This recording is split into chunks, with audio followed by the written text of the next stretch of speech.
අද මේ අපි දූපතක බණකට වැඩම කරලා මේ ඇවිල්ලා මාදුගංගේ අද මාදුවේ ධර්මදේශනාව තිබ්බා. ඉතින් මේ බණ ඉවර වෙලා මේ කට්ටිය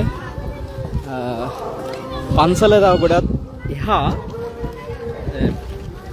ඊළඟ වැඩසටහනට බණ අහපු මිනිස්සු එතන දූපතේ මෙන්න මේ බෝට්ටුවෙන් තමයි අන්න අර ගොඩට වඩින්න තියෙන්නේ.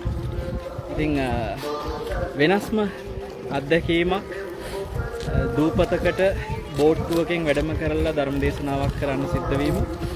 ඇත්තටම පහුගිය සමනාභි සක්මන අවසන් වෙලා අද දවස වෙනකන් ඔබට කියන්න ඕනේ ලෙඩ ඇඳේ හිටියේ.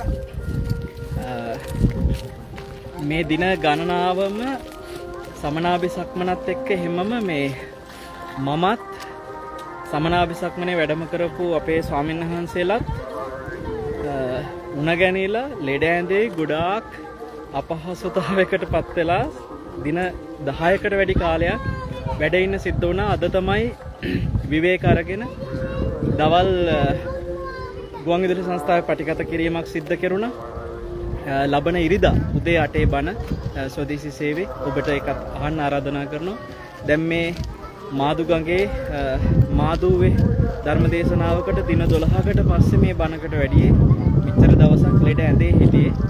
ඉතින් අද දවස වෙනකම් ධර්මදේශනාවකට වැඩම කරන්නවත් පුළුවන් තත්ත්වයක නැතිව පහුගිය ටිකේම ධර්මදේශනා ස්වාමීන් වහන්සේලාට බාර දීලා විවේක ගන්න සිද්ධ වුණා. ඇත්තටම මේක හරියට කිව්වොත් සමනාභි සක්මන අවසන් වීමත් එක්කම ඉඳන් එහෙම්මම ලෙඩ ඇඳේ. ඒ කියන්නේ මේ පේජ් එකේ ඔබට කිසිම තොරතුරක් දැනුවත් කරන්නවත් බැරි වුණා. සමනාභි සක්මනට උදව් උපකාර කරපු ස්වාමීන් වහන්සේලාට ස්තුති කරන්න බැරි වුණා.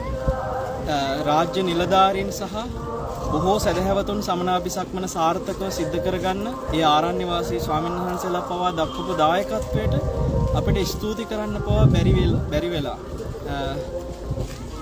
ප්ලේටඩ් කවුන්ට් එක පවා බැහැලා ගොඩාක් අමාරුවෙන් හිටියේ පහුගිය ටිකේම.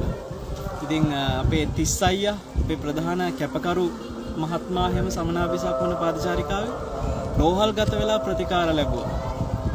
චාරිකාවේ වැඩිය සන්නහසලත් මම හිතන්නේ 29කට විතර ආසන්න උණ ගැනිලා. මොකද ඒක වෛරස් උණක්. ඒ වෛරස් උණත් එක්ක ගොඩක් දුක් විඳා. ඉතින් සතුටුයි අද මේ විදිහට ධර්ම දේශනාවකට වැඩම කරලා දැන් අවිස්සාවෙල්ලේ තව ධර්ම දේශනාවකට වඩින්න දැන් කාලය ඉක්ම ගිහින් තියෙන්නේ. ඉතින් මේක හරි වෙනස් අත්දැකීමක්. බෝට්ටුවකින් වැඩම කරලා ධර්ම දේශනාවට අද බණ කියලා දැන් පිටත් වෙනවා ඊළඟ ධර්ම දේශනාවට.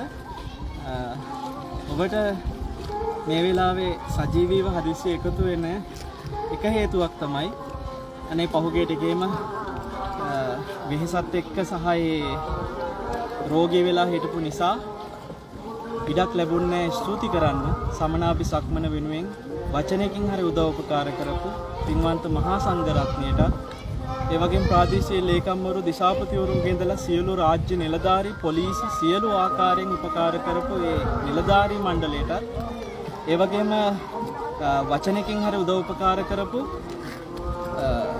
නූරේලි දිස්ත්‍රික්කය සහ බදුල්ල දිස්ත්‍රික්කයේ හැමෝටමත් ගෞතම පුණ්‍යභාරයේ සියලු දෙනාට අපි බොහොම මේ වෙලාවේ පින්පූර්වක ස්තුතිවන්ත වෙනවා. අද තමයි ඒකටත් ඉඩක් ලැබුණේ. තාමත් හරියටම සෞඛ්‍ය තත්ත්වයේ හොඳටම හොඳ නැහැ.